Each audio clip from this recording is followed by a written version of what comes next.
هتلاقي تشافي الونسو بيلعب بالتشكيله الاساسيه في ماتش اتلتيكو مدريد، رغم ان عنده ماتش في دوري الابطال يوم الثلاث بره ارضه. وده لان اتلتيكو مدريد هتلعب بكامل تشكيلتها الاساسيه، وده لانهم مضيعين 9 نقط في اول 6 ماتشات في الدوري.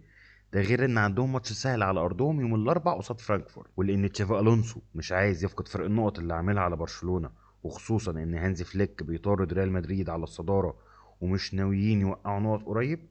فهتلاقي ريال مدريد بتلعب على الورق في الماتش ده بخطة 4-2-3-1، واللي بتبقى على أرض الواقع 4-2-4. وده بعد ما مبابي راس الحربة بيجنح شمال وبيفتح مجال لأردا جولر يدخل من العمق كراس حربة تاني. فهتلاقي التشكيلة كالتالي: في حراسة المرمى تيبو كورتوا، وقصاده قلبي الدفاع دين هويسن وراؤول اسينسيو. وهيبدأ بكارفاخال كباك يمين عكس ماتش ليفانتي اللي كان بادئ براؤول اسينسيو كباك يمين. وباك شمال الفارو كاريريس، وقدامهم اتنين ارتكاز تشاوميني وفالفيردي.